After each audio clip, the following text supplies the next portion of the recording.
Au cœur de la République démocratique du Congo, la riche région du Grand Kasaï est en proie à des maladies hydriques causées en partie par l'absence d'un réseau de distribution d'eau potable dans les milieux ruraux depuis l'époque coloniale. Kumpala mai avu nyama ya nguluba iye kuna ila mu mai katika kuyi mushindo wache tukweze bishi unoto bantu bano bintu bibatoka ha ambiji. Face à cette situation qui n'a que trop duré, le projet de renforcement des infrastructures socio-économiques dans la région du centre de la RDC, prise en abrégé, a lancé un vaste programme d'adduction d'eau potable dans cette partie, reconnue pour son sous-sol riche en diamants et autres minéraux. Un paradoxe que le PRIS était appelé à inverser. Suivant les études et les évaluations qui ont été faites, il a été démontré que la zone centre présentait des taux faibles à l'éducation, à l'assainissement, à la santé et l'adduction en eau potable. C'est l'une des raisons qui a habilité à ce que ce projet puisse être focalisé dans la zone centre. Mais il n'a pas du tout été aisé pour les équipes du projet PRIS d'accéder au site dans une contrée où le besoin en infrastructure de base est très perceptible. Aujourd'hui, acheminer les matériaux de construction dans la zone constitue une des plus grandes difficultés et n'oublions pas aussi que la zone centre de la RDC, à un moment donné, a connu des troubles de Kamwena Santé. Cela a eu de l'impact sur le chronogramme d'exécution des travaux au niveau du projet.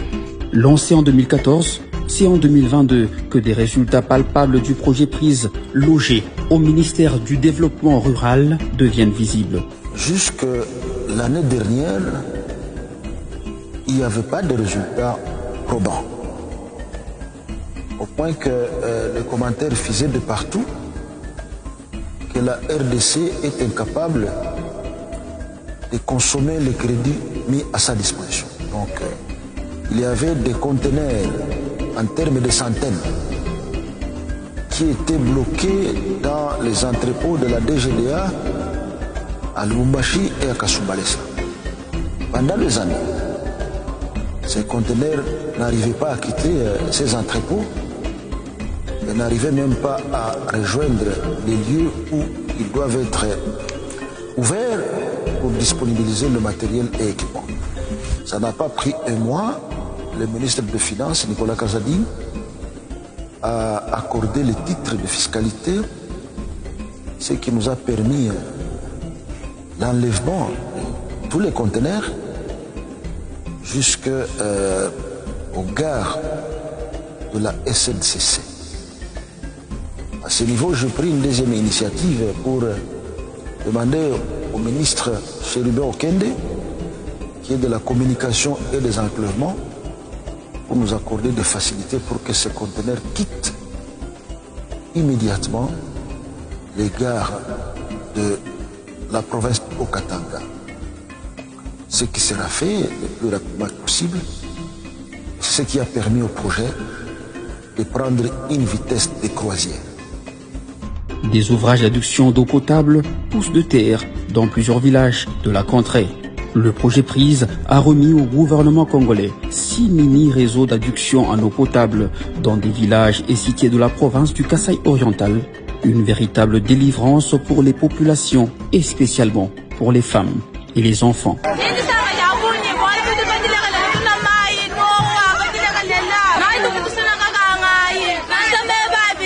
Nous avons grandi, on prenait toujours l'eau du lac. Cette eau a été lavée par les gens, on nettoyait les habits, tout le monde se baignait là-bas et c'est cette eau-là qu'on buvait. C'est donc un total de 6 territoires desservis par ces mini-réseaux aux infrastructures imposantes équipées des salles techniques, services de coloration au grand bonheur du gouverneur qui appelle la population à accompagner le projet en sécurisant les ouvrages.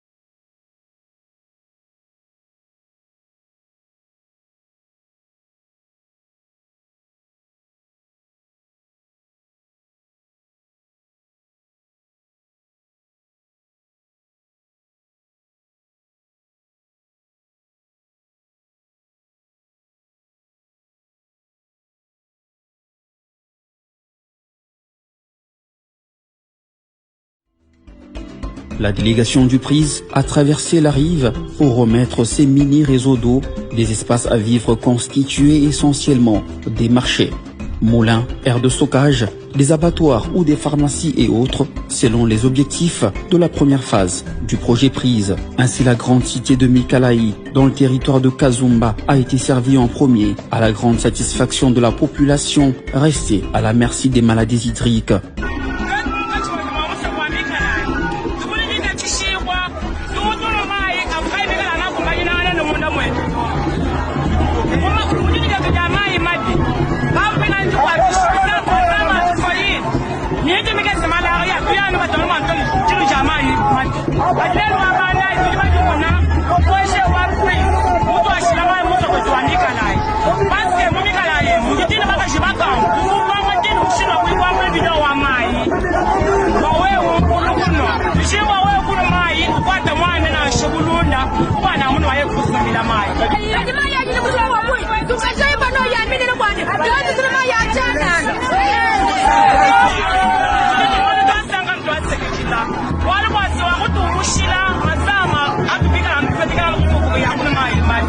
À Luandanda, des cris de joie ne tarissent plus après la remise d'un mini-réseau d'eau, un marché moderne et autres ouvrages dont un moulin et aussi un abattoir.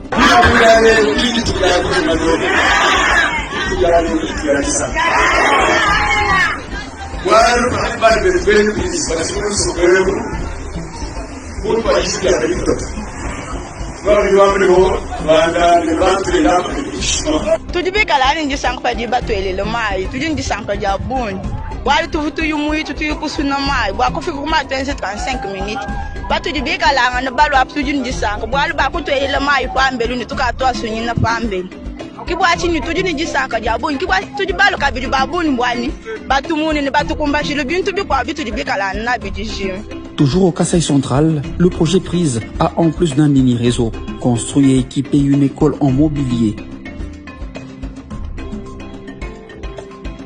Tous ces sites partageaient en commun l'absence des infrastructures de base.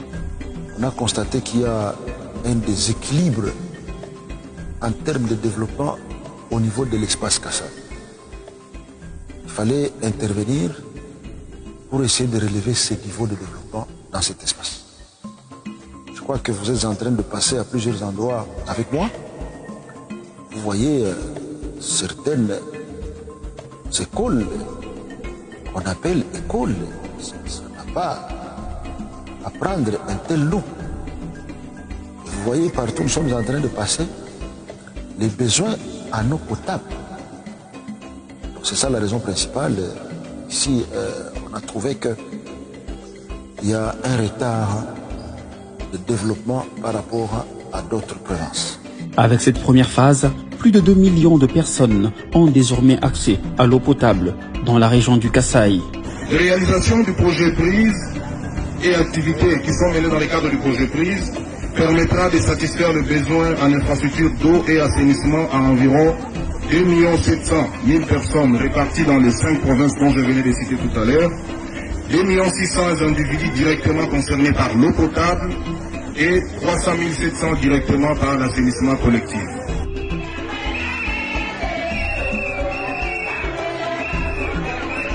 Vous avez suivi vous-même à certains endroits, les gens partaient chercher de l'eau à 7 heures et rentraient vers 12 heures avec un seul bidon de 20 litres d'eau. C'était trop, ils parcouraient beaucoup de kilomètres. Alors nous avons résolu ces problèmes à ces endroits-là. Mon rôle est de plaider pour que nous puissions continuer et auprès du gouvernement et auprès de nos partenaires techniques et financiers. Visant le soulagement des populations par des actions sociales à impact visible, la Banque africaine de développement BAD, qui a financé ces travaux, estime que l'objectif assigné au projet PRIZ est atteint. C'est un sentiment de joie que j'éprouve personnellement. Et au niveau de la banque, l'objectif attendu était d'améliorer les conditions de vie des populations. Parce que c'est là même l'objectif du projet. Améliorer les conditions de vie des populations. Quand je vois un ouvrage surgir les terres qui permet à des populations d'avoir accès à l'eau potable, pour nous, c'est un motif de satisfaction notamment. C'est cela. Parce que je suis passé par exemple à Chilunde, je pense que vous avez interrogé la plupart des populations. Il n'y a jamais eu de l'eau potable dans ces coins-là. Donc c'est une première. C'est près de 30 000 personnes qui ont accès à l'eau potable.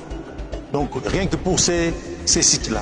Pour nous, c'est vraiment un motif de satisfaction. Nous considérons que les objectifs assignés au projet PRISE, pour ce qui concerne cette partie-là, sont atteints. Soulagement partagé par le gouvernement congolais qui invite les partenaires financiers à faire confiance à la République démocratique du Congo. Dès que les partenaires techniques et financiers nous accompagnent au regard des difficultés qui sont les nôtres, il reste au travers tous les différents milieux.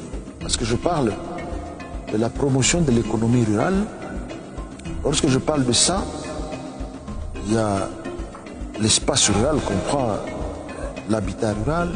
Il faut que nous ayons de l'eau, il faut que nous ayons l'électricité, il faut qu'il y ait de l'agriculture, il faut que nous ayons des écoles, il faut que nous ayons des centres de santé, il faut que nous ayons aussi la pêche en milieu rural.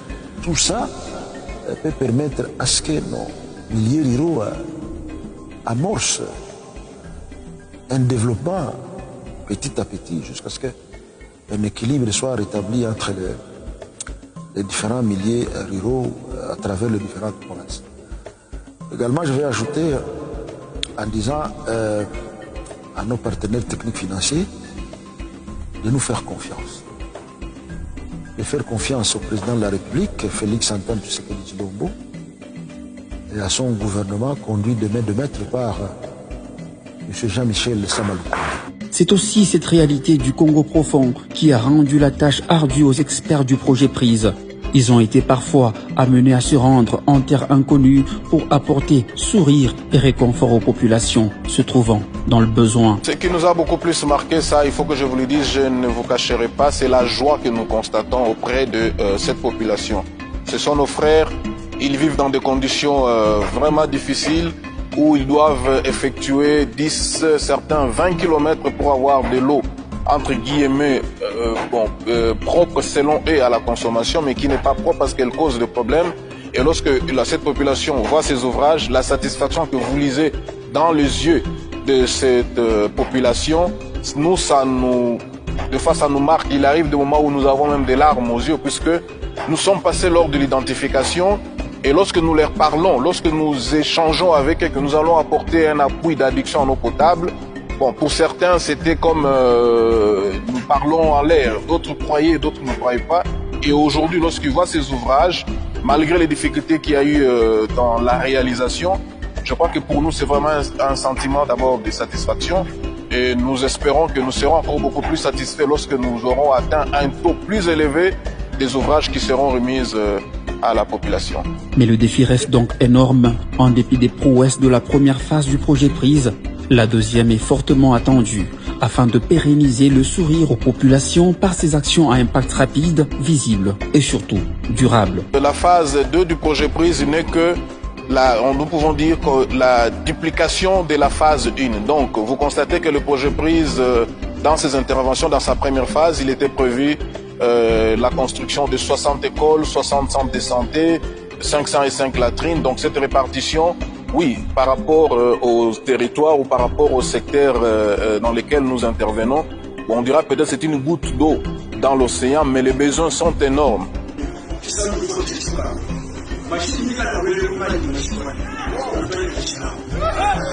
Le Conseil de la Banque a approuvé une deuxième phase du projet PRISE.